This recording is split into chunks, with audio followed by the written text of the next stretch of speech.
Assalamu alaikum friends, good morning. I am Shoaib from San Francisco. Yesterday was quite rainy.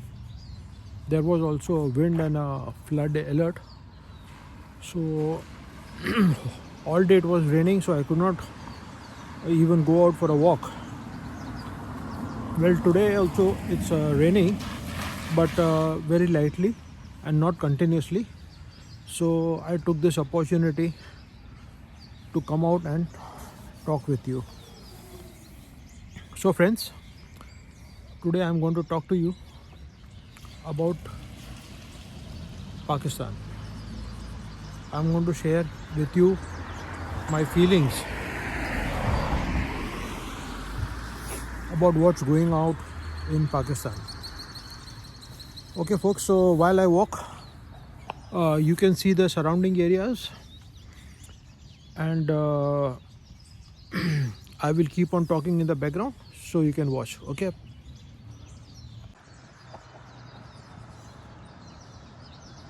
welcome back folks.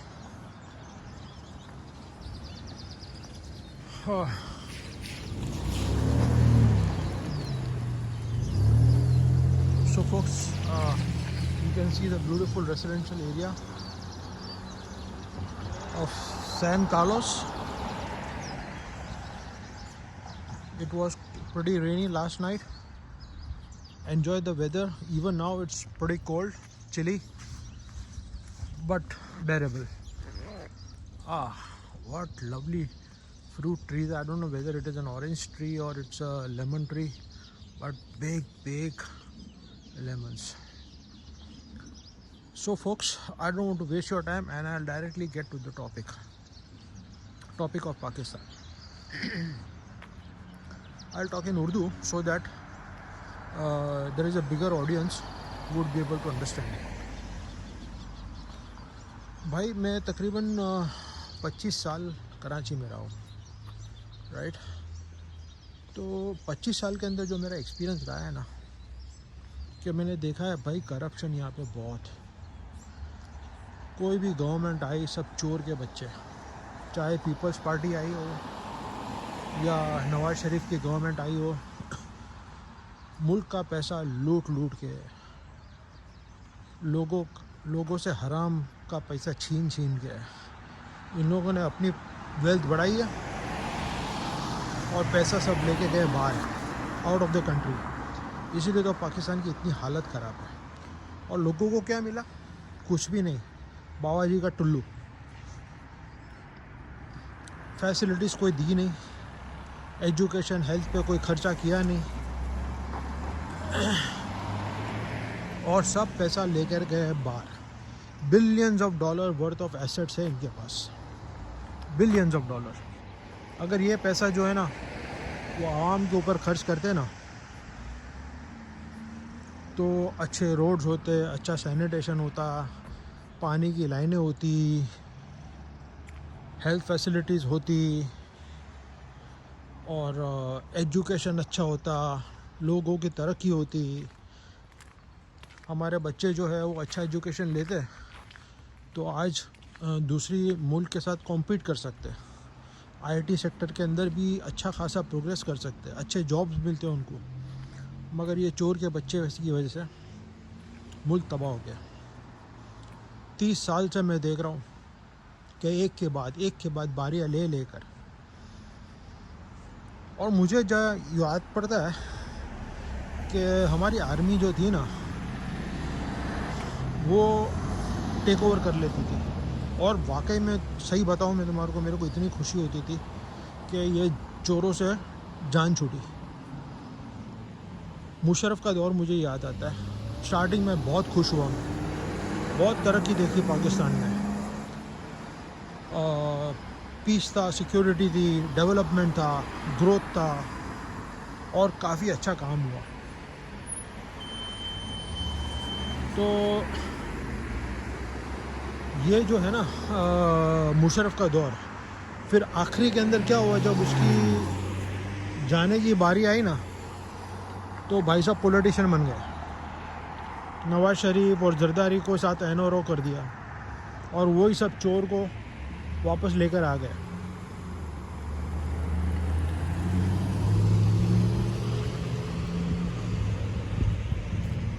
तो मुल्क का बेड़ा गर्क कर दिया उसने। वही चोर लुटेरो जिसको जब निकाला था तब हम लोग खुश हुए थे, वही चोर और लुटेरे को वापस ले आया और मुल्क का तबाह कर दिया इसने। इसके बाद हमने देखा राहिल शरीफ आया था, उसने अच्छा काम किया, लोगों ने बहुत अप्रिशिएट किया। उसके टाइम पे दौर जो था ना वो काफ़ी स्टेबिलिटी था, पीस था, रूल ऑफ लॉ था। कायानी आया ना, कायानी बेड़ा गर्क कर दिया, चोर का बच्चा। इसने भी बाहर इतना पैसा खुद का बाहर भेज दिया और ये बड़ा हरामी निकला। मेरे को बिल्कुल रिस्पेक्ट नहीं है कायानी की। जब आता है, जब कोई आर्मी चीफ आता है ना, हम लोग खुश हो जाते हैं, मगर जो करतूत इन लोग की होती है ना। और अब मैं आपको बताता हूँ जो आखिरी दौर था बाजवा का। स्टार्टिंग में हम लोग बड़े खुश थे बाजवा से। हम लोग को ऐसा हुआ कि ये पाकिस्तान को जो है ना ये सही रास्ते पे लेके जाएगा और अब पाकिस्तान स्टेबल हो जाएगा। हम लोग नारे मारते थे बाजवा बाजवा बाजवा। हम लोग ये सोचते थे कि भाई ये बाजवा मार्शल लॉ लेकर आए और इन चोरों से हमारी जान छुड़ाए, मगर ऐसा हुआ नहीं। बल्कि आखिरी में जब इमरान खान की जब गवर्नमेंट आई ना, तो ये क्या मैं इसको बोलूँ, खुदा की कसम गालियाँ निकलती है, बहुत ज़्यादा गालियाँ निकलती इस बंदे के लिए। इसने जो है ना कॉन्स्पिरेसी किया, किसके साथ किया कोई नहीं जानता है, कि अमेरिका के साथ मिलके किया या ये पॉलिटिशियंस और नवाज शरीफ के साथ मिलके किया, मगर इसने जो है ना इमरान खान की गवर्नमेंट को टॉपल कर दिया, उसको हटा दिया। इमरान खान की गवर्नमेंट को अभी भी 1.5 साल बचा था या 2 साल बचा था, आई डोंट नो एग्जैक्टली, मगर ये 1.5-2 साल कंटिन्यू कर देता ना इमरान खान, तो आज जो मुल्क का हालत है ना वो इतना बुरा नहीं होता। इस क्या मैं बोलूँ, इस बंदे की वजह से जो है ना मुल्क तबाह हो गया। उसने इमरान खान को हटाया और इस चोर जो है ना नवाज शरीफ का भाई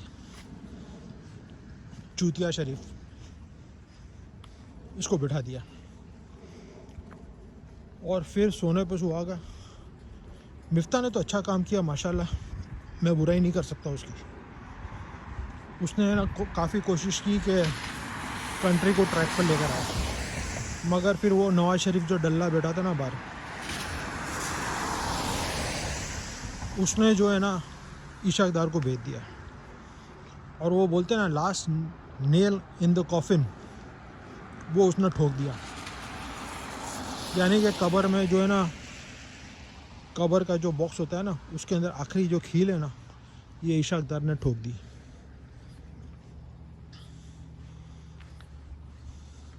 इसने इकोनॉमी का इतना बेड़ा गर्क किया, आईएमएफ को धमकियां देने लगा, आईएमएफ का जो बेल आउट पैकेज था उसको डिले कर दिया।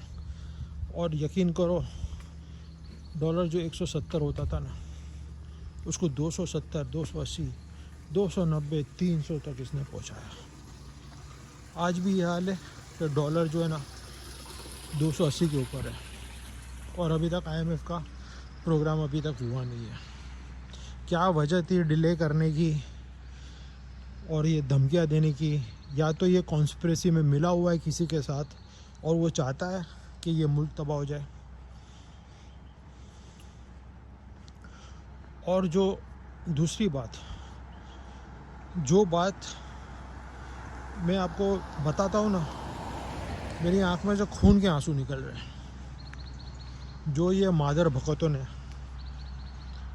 फ्रीडम ऑफ एक्सप्रेशन के साथ जो किया है ना, या अल्लाह इनके ऊपर आज़ाब आ जाए। सही मैं दिल से बोलता हूँ। ये जो डल्ले जो है ना, डल्ले, उसमें एक तो वो आर्मी चीफ था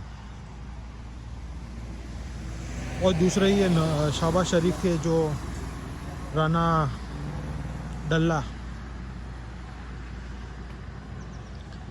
ये लोगों ने जो मिलके हाशर नशर किया है ना फ्रीडम ऑफ एक्सप्रेशन का, जो इमरान खान के ऊपर असैसिनेशन अटेम्प्ट हुआ, उसको मारने की कोशिश की गई।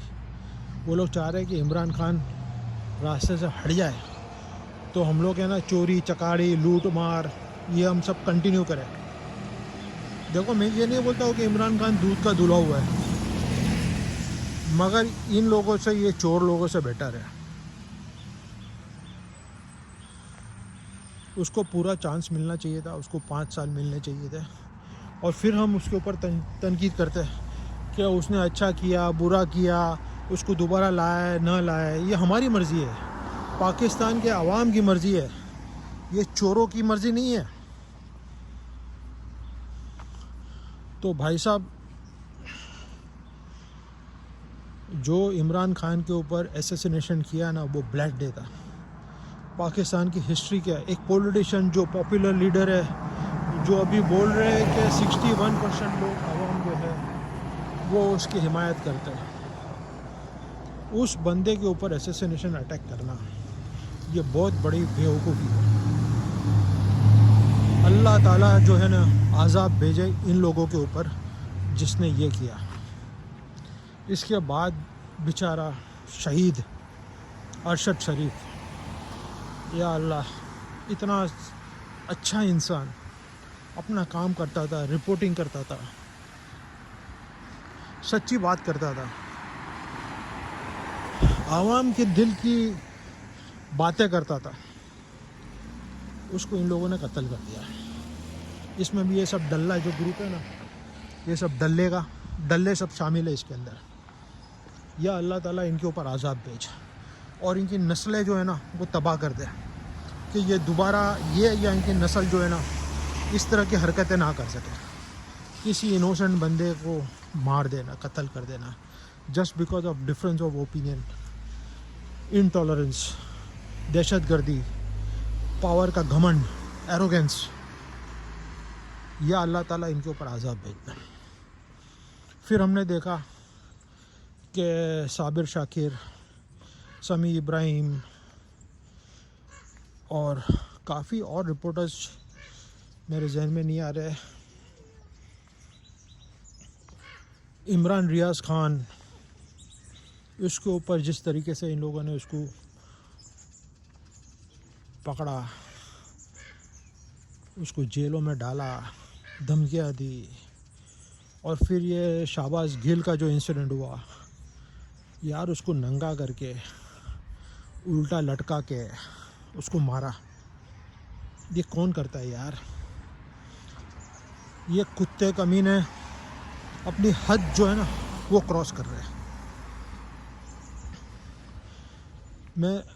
मेरे मुंह से इतनी गालियाँ निकलती, इतनी बद्दुआ निकलती इन लोगों के लिए, मैं आपको बता नहीं सकता। तो शाहबाज गिल, आज़म स्वाति, इनके साथ इन लोगों ने क्या सलूक किया। और अभी जो रिसेंटली एक इंसिडेंट हुआ जिसका नाम था लड़के का अली बिलाल, ज़िले शाह के नाम से मशहूर, बोलते वो मेंटली थोड़ा स्लो भी था, मलंग आदमी था, वो एक्टिंग का शौक़ रखता था, किसी को कॉपी करता था, और बड़ा यानी कि एक ऐसा बंदा जो किसी को क्या नुकसान करेगा। तो उस बंदों के साथ इन लोगों ने कैसा सलूक किया। Hi, how are you? What's your name? My name is Shoaib.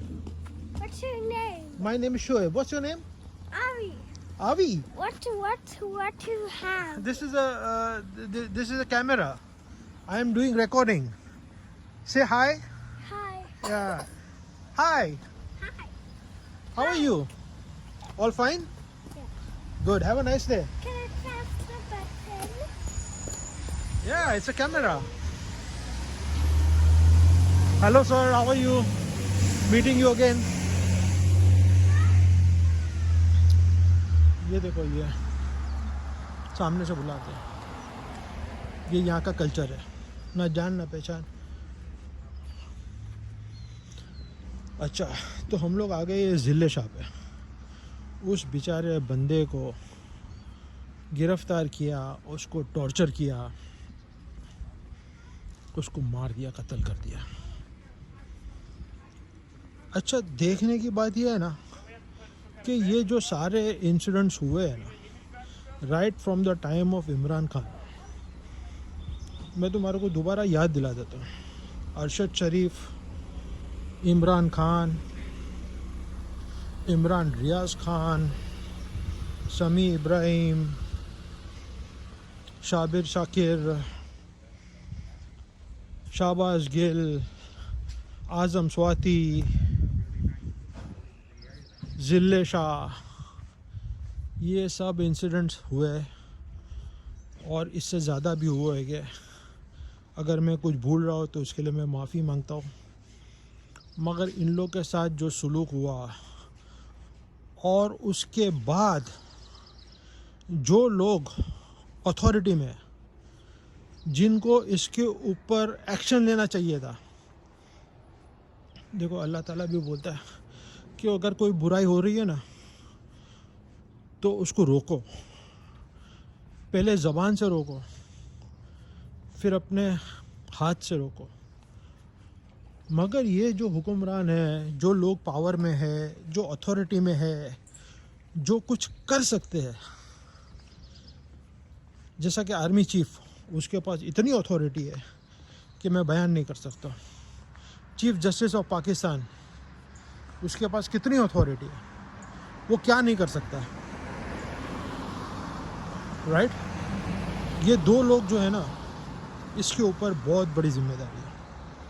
उनको ये रोकना चाहिए, और रोक नहीं सके और ये इंसिडेंट हो जाता है तो इसके ऊपर जो है ना सज़ा किसको देना है, किसको पनिशमेंट देना है, किसी को पकड़ना है, गिरफ्तार करना है, तहकीकात करनी है, और ऐसे फ्यूचर में चीज़ें ना हो, इसके लिए जो एक्शन लेना है कि आइंदा किसी की जुर्रत ना होवे कि किसी इनोसेंट के साथ ये हाल करे।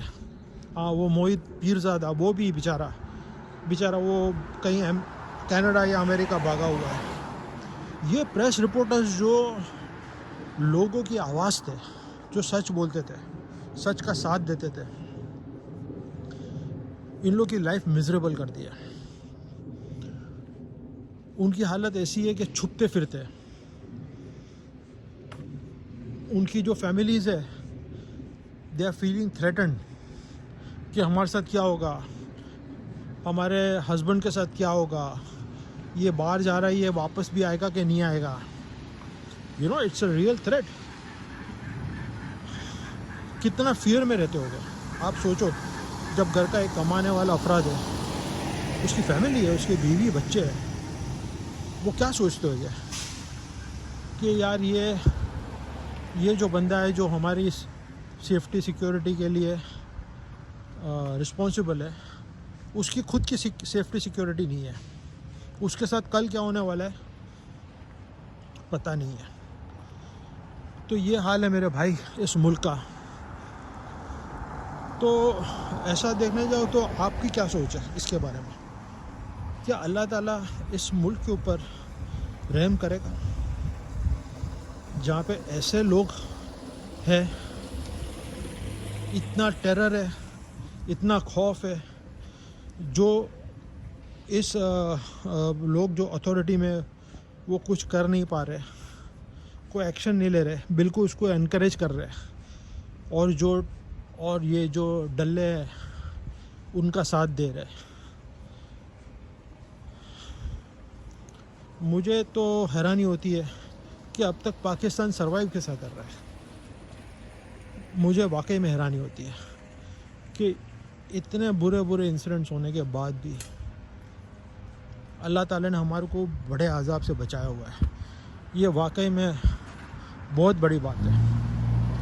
हम लोग अभी तक क्यों बचे हुए हैं?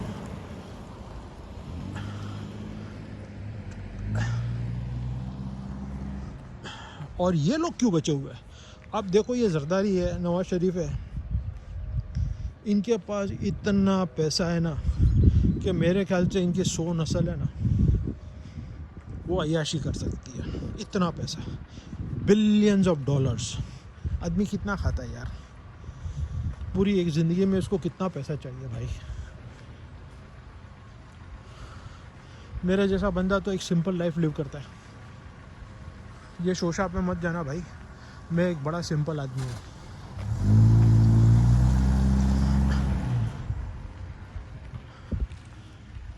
मैंने अपनी ज़िंदगी में काफ़ी टफ लाइफ देखा हुआ है, और अभी भी ऐसा नहीं है कि मेरे पास इतने पैसे हैं कि मैं पूरी ज़िंदगी जो है ना आराम से बगैर टेंशन के गुजार लूँ। नहीं, हाथ पैर अभी भी मारता हूँ। तकरीबन 60 साल की एज मेरे होने आई है, मगर अभी भी मेरे को मेरे दो एंड्स मीट करना, यानी कि मेरे अखराजात जो निकालने के लिए है, तो मुझे अभी भी जो है ना स्ट्राइव करना पड़ता है, मेहनत करनी पड़ती है, इसके बारे में सोचना पड़ता है। तो मेरे भाई शुक्र अल्हम्दुलिल्लाह कि अल्लाह ताला ने इतना तो दिया हमें कि हम लोग अच्छा खा पी सक रहे हैं, अभी घूम सकते हैं। मगर ये लोग जिनके पास पावर है, अथॉरिटी है और पैसा है, ये लोग मुल्क के साथ क्या कर रहे हैं? आर्मी चीफ अभी जो आया हुआ है आसिम मुनीर, यार बहुत बड़ा क्वेश्चन मार्क है, बहुत ही बड़ा क्वेश्चन मार्क है कि ये बंदा हाफिज़ कुरान है, माशाअल्लाह माशाअल्लाह, मगर क्वेश्चन मार्क ये है क्या ये बंदा जो है सही बंदा है? ये इस मुल्क के अंदर जो खामियां है, गलत काम जो हो रहे हैं, क्या उसको स्टॉप कर सकेगा? कि ये भी बाजवा का बच्चा है? I don't know.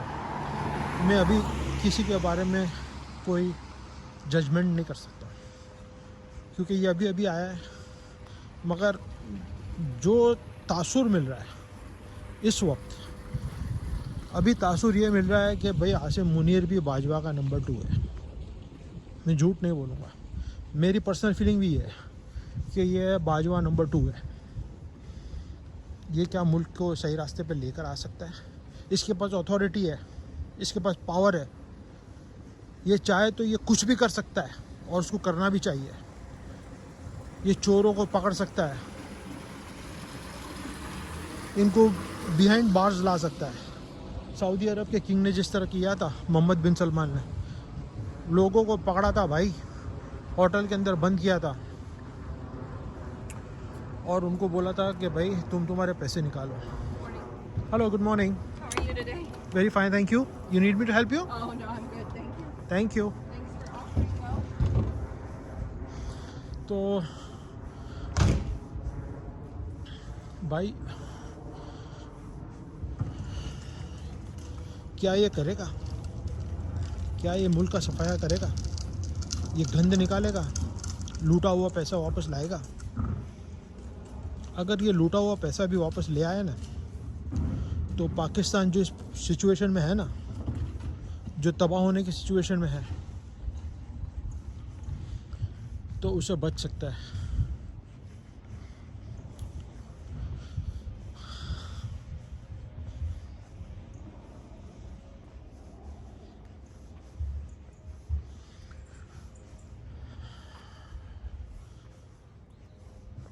तो भाई ये आसिम मुनीर ये अब क्या करेगा आगे? चंद महीनों की बात है, ये चाहे तो कुछ महीनों कुछ दिनों के अंदर ऐसा चेंज ला सकता है कि हमारा मुल्क जो है ना, उसके जो चोर है ना, वो अपनी पटलून के अंदर मुत जाए और जो लूटा हुआ पैसा है ना, वो फटाफट वापस करने का चालू करें। हम लोग दूसरे को ब्लेम नहीं कर सकते भाई, ना अमेरिका को ब्लेम कर सकते हैं, ना यूके को, यूरोप को, उनको ब्लेम कर सकते हैं कि भाई तुम्हारी वजह से हमारी ये हालत हुई है। नहीं भाई, हमारी हालत है ना अपने लोगों की वजह से हुई है, ये चोर चकारों की वजह से। हम इनको सीधा कर लें ना तो हम लोगों को किसी के पास हाथ मांगने की ज़रूरत नहीं है मेरे भाई, पैसा बहुत आ जाएगा। मगर इन लोग की पटलूने उतार के उनको उल्टा लटका के इनसे पैसा वसूल करना पड़ेगा। अब ये आसिम मुनीर कर पाएगा कि नहीं, बहुत बड़ा क्वेश्चन है। और दूसरा जो बंदा बहुत ही पावरफुल और बहुत ही अथॉरिटिव पोजीशन में है, वो है हमारा चीफ जस्टिस ऑफ पाकिस्तान। नाम नहीं पता मेरे को भाई, क्योंकि इतने बदलते, इतने आते हैं, इतने जाते हैं। मुझे तो चीफ जस्टिस का नाम जब आता है ना, तो मुझे तो वो काना I entered the water. Hi Hi, why walking again? या I am walking and talking. तो मुझे जो नाम याद आ रहा है ना, वो आ रहा है चौधरी इफ्तिकार का नाम। या अल्लाह ताला उसके ऊपर आज़ाब ला। इस बंदे ने जो बेड़ा गर्क किया ना मुल्क का, नवाज़ शरीफ का सपोर्टर था भाई।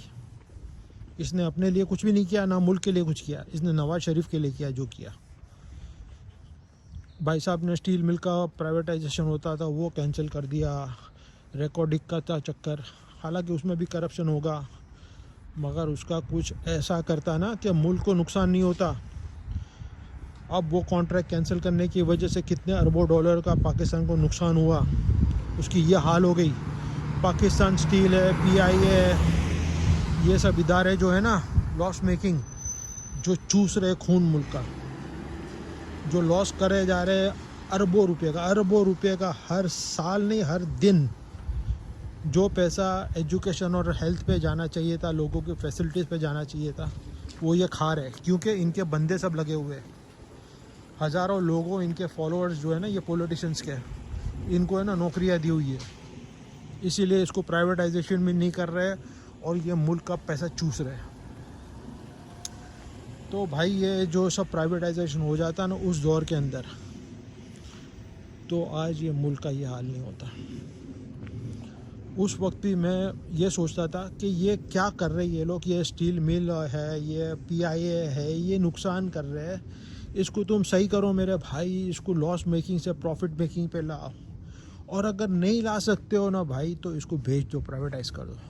ऐसे लोगों के साथ ऐसा कंडीशंस करो, ऐसे कॉन्ट्रैक्ट करो कि इसमें मुल्क का भी फ़ायदा हो, मुल्क को पैसे भी मिले, लोगों को अच्छी फैसिलिटीज़ मिले और वो इदारा और तरक्की करे। हो सकता है, क्यों नहीं हो सकता है। आदमी की नीयत है ना, नीयत वो सही होनी चाहिए। अगर तुम्हारी नीयत पहले से ही चोर की है ना कि भाई इसके अंदर ये प्राइवेटाइजेशन में मेरे कितने हैं, तो कुछ नहीं हो सकता है मेरे भाई, कुछ नहीं हो सकता है। और भाई मैं तो सिर्फ है ना आखिरी में बहुत ही मायूस हूँ इस वक्त जो है ना, मैं इतना मायूस हूँ, इतना होपलेस फील कर रहा हूँ कि ये मुल्क का क्या होने जा रहा है। एक तरफ ये चोर के बच्चे इलेक्शन नहीं कराना चाह रहे, जुडिशरी चुप बैठी हुई है, राइट। आर्मी चीफ पता नहीं कहाँ है कि नहीं है, कि किसकी गोद में बैठा है और क्यों बैठा हुआ है, मुझे नहीं समझ में आ रहा भाई। तो मेरे भाई इस वक्त जो मुल्क है ना, वो बोलते हैं कि पिछले 75 साल है ना उसका वर्स्ट फेज़ में, वर्स्ट कभी भी इतना बुरा नहीं हुआ है भाई। 280-290 रुपये का डॉलर चल रहा है मेरे भाई, हम लोग नहीं जा सकते कहीं। ये मैं घूम फिर रहा हूँ ना यहाँ पे अमेरिका में, ये मेरे पैसे नहीं है भाई, ये मेरी बेटी ने मेरे को स्पॉन्सर किया है। मेरी बेटी यहाँ पे शादीशुदा है और माशाल्लाह से अच्छा जॉब करती है, उसका हस्बैंड अच्छा जॉब कर रहा है, दिन रात मेहनत करते हैं ये लोग, दिन रात। हम लोग के आँख में पानी आ जाता है अगर उनको देखते हैं हम काम करते हुए। कल रात के 2 बजे तक काम किया उसने, रात के 2 बजे तक, और सुबह में 6-7 बजे दोबारा उठ के बैठ गई काम पे। आज जुम्मे का दिन है, हमारी आँख में से पानी निकल जाता भाई कि इतनी हार्ड लाइफ। तो उसके पैसे पे मैं इधर आया हूँ, उसने मेरी टिकट ली है, वो मेरा घर का खर्चा उठा रही है, ये यहाँ पे जो खाने पीने का खर्चा है वो उठा रही है। तो भाई ये बच्चे की वजह से जो है ना हम इधर आ सकते हैं, घूम फिर सकते हैं, वरना हमारी हैसियत नहीं है मेरे भाई। तो आखिर में बहुत ही अफसरदा, बहुत ही सैड मुल्क के लिए। मेरा क्या है, मेरा भाई खाता पीता हूँ, मैं और मेरी वाइफ 2 जने हैं, बच्ची एक ही है, वो यहाँ पे है। जी लिया हमने हमारी ज़िंदगी भाई। और ऐसा मेरे को कोई पैसे की ख्वाहिश भी नहीं है कि मैं अरबोपति ना करोड़ोंपति बन जाऊँ। नहीं भाई, जितना है अल्लाह का शुक्र है, शुक्र अल्हम्दुलिल्लाह। मगर मेरे को जो है ना मुल्क के लिए बहुत दर्द होता है, बहुत दर्द होता है। मेरी एक फेसबुक के ऊपर एक ग्रुप है जिसका नाम है सेव पाकिस्तान। ये मैंने तकरीबन 12-13 साल से मैं चला रहा हूँ इसको। और पहले ये ग्रुप का नाम था support the Pakistan against extremism, terrorism and corruption. ये मैंने ग्रुप बिगिन की थी जब मुशर्रफ का टर्म शुरू हुआ था, यानी कि कितने साल हुए उससे आपको अंदाज़ा हो सकता है कि उस दौर का ये मैं एक ग्रुप चला रहा हूँ। और इसमें सिर्फ मेरा दर्द ही दर्द है। इस ग्रुप में आप जाएंगे सेव पाकिस्तान के नाम से, इस वक्त इसका नाम सेव पाकिस्तान है। तो इस ग्रुप पे आप जाएंगे ना तो आपको दर्द ही दर्द मिलेगा। ये 10, 12, 15 साल से इस पर पोस्टिंग करता हूँ मैं, सिर्फ दर्द की कहानियाँ हैं कि पाकिस्तान को किस तरीके से नोचा इन लोगों ने, किस तरीके से पाकिस्तान का खून किया इन लोगों ने और ये हाल पे पहुँचा दिया है। तो बड़ा दर्द है मेरे दिल में। हालांकि आपको पता होगा जो मेरे व्लॉग्स देखते हैं कि मैं ओरिजिनली इंडियन बॉर्न हूँ। मेरी पैदाइश जो है ना इंडिया में हुई है। मैं 32 साल का जब था ना तब मैं पाकिस्तान आया हूँ। 32 ईयर्स ऑफ माई लाइफ मैं इंडिया में रहा हूँ, मगर मैं पहले से पाकिस्तान से मोहब्बत थी मेरी, और अभी भी पाकिस्तान से मेरी मोहब्बत है। मैं बहुत पाकिस्तान के लिए दर्द रखता हूँ। तो आखिर में ये 30 मिनट तो ऑलरेडी हो चुके हैं भाई, बहुत लंबी कहानी हो गई है। आप लोग कितने लोगों ने ये पूरी स्टोरी सुनी होगी? अगर सुनी होगी तो मेहरबानी करके इसको लाइक करो, इसको शेयर करो, मेरा हौसला अफजाई करो। और आखिर में जाते जाते मैं सिर्फ एक चीज़ कहना चाहता हूँ, सुधर जाओ भाई, सुधर जाओ। अभी भी टाइम है, टाइम है कि हम लोग सही रास्ते पे आ सकते हैं, सिरातल मुस्तकीम पे चल सकते हैं, सीधे रास्ते पे आ सकते हैं और पाकिस्तान को हम लोग बचा सकते हैं। और ये जो मुल्क बना है ना, अल्लाह के नाम पे बना हुआ है। इस मुल्क को बनाने के लिए कितने लोगों ने सेक्रीफाइसेस किए। और वाकई में मैं तो इंडिया में रह चुका हूँ ना, मेरी चीखें निकलती थी वहाँ पे। मैं आज़ाद मुल्क में रहना चाहता था, एक ऐसे मुल्क में रहना चाहता था जहाँ पे मेरे को फ्रीडम मिले, मुझे कोई रोक टोक ना हो, कोई किस्म का यानी कि ना मेरे लिए हेट हो कोई, ना मेरे को परसिक्यूट किया जाए मेरे मज़हब के लिए वजह से। मैं चाहता था फ्री एनवायरनमेंट में मैं रहूँ, इसलिए मैं पाकिस्तान आया। तो भाई मैं जानता हूँ कि फ्रीडम क्या चीज़ है। तो और ये जो फ्री कंट्री है ना, उसकी अहमियत समझो भाई। तुम लोग जो पाकिस्तान में पैदा हुआ हो ना, आपको ये फ्रीडम का एहसास नहीं है कि ये फ्रीडम क्या चीज़ है, कि ये मुल्क किस तरीके से तुम्हारे को मिला हुआ है और इसको कितना बेहतर कर सकते हो। तुम्हारी नस्लें है ना इधर ही जीने वाली है, पैदा होने वाली है, मरने वाली है। तुम लोग ने शायद जी लिया होगा, मगर तुमने सोचा है कि तुम्हारे आगे की नस्ल है, उनके लिए तुम क्या छोड़ के जा रहे हो? तो भाई सच का साथ दो, बुराई को रोको। चाहे आप अपने मुंह से, ज़बान से या अपने हाथ से रोक सको तो बुराई को रोको। ये अभी जो मुल्क में जो बुराई हो रही है ना, उसके सामने आवाज़ उठाओ। गलत को गलत बोलो, सही को सही बोलो। ये पॉलिटिशियंस किसी के बाप के नहीं है, चाहे नवाज शरीफ हो, जरदारी हो, इमरान खान हो, कोई किसी के बाप का नहीं है। सिर्फ तुम्हारा बाप का जो है ना वो ये मुल्क है। तो मेरे भाई इस मुल्क की खातिर जो है ना, तुम सच का साथ दो, इस मुल्क को बचाओ, इस मुल्क को बचाओ।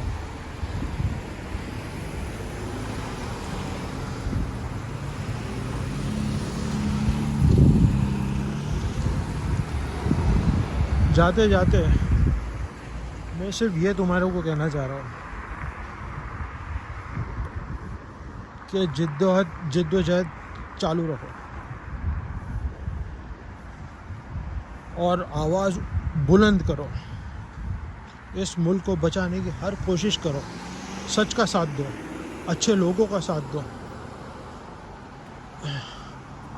पॉलिटिशियन उसको वोट करो जो मुल्क का दर्द रखता हो, जो करप्ट ना हो, जो एफिशिएंट हो, जिसकी गवर्नेंस अच्छी हो, जो ये मुल्क को सही कर सके।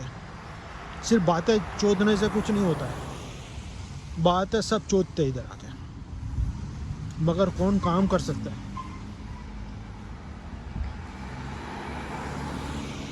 कौन वाकई में इस मुल्क को जो दलदल से बाहर निकाल सकता है? तो भाई उसका साथ दो। अभी भी इस वक्त भी मुझे पर्सनली ये लगता है कि इमरान खान जो चाहे उसकी जो भी यानी कि शॉर्ट कमिंग्स हो या बुराई हो, अभी फिर भी वो है ना इन सब से बेस्ट है।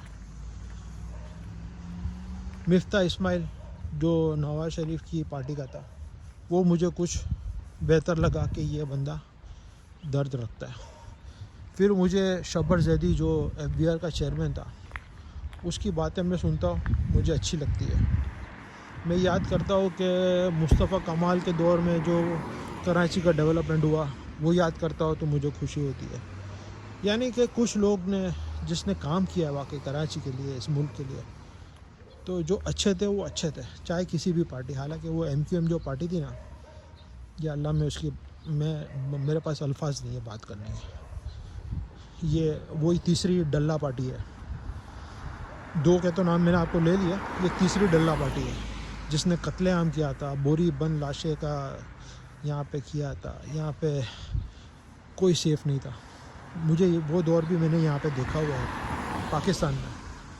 तो अल्लाह माफ़ करे, ये तीन पार्टी का जो है ना, और उसके जो चोर है ना, जो डल्ले हैं ना, अल्लाह ताला इनके ऊपर अज़ाब लाए। उनकी प्रोजनी, उनकी आल औलाद, उनके ऊपर अज़ाब लाए। ये लोग ने जो पैसा लूटा हुआ है ना, अगर ये वापस नहीं करेंगे ना मुल्क को, तो उनके ऊपर भी अज़ाब लाए। वो एंजॉय नहीं कर सकेंगे, इस पैसे को एंजॉय नहीं कर सकेंगे, इस चोरी के, डकैती के। जो लोगों की लाइफ बेटर कर सकता है, जो पैसा, जो यहाँ की जो आबादी है 22 करोड़ 23 करोड़ जो भी है, उसके ऊपर जो पैसा जो खर्च होना चाहिए था ना, वो इन डल्लों ने सब जमा कर दिया और अपने ख़ानदान के लिए इन लोग ने जमा किया हुआ है। बस अल्लाह ताला इनको ये पैसा एंजॉय नहीं करने दे, और अल्लाह ताला इस मुल्क को बचा ले, इस मुल्क को बचा ले, और इस मुल्क के लिए जो बेहतर हो ना, उसको ले आए। और जो बुरे लोग हैं ना, उनको सज़ा दे इस दुनिया में और आखिरत में। सिर्फ आखिरत में नहीं, इस दुनिया में भी उनको सज़ा दे, उनकी लाइफ बदतर कर दे, इनके मुंह से चीखें निकलनी चाहिए।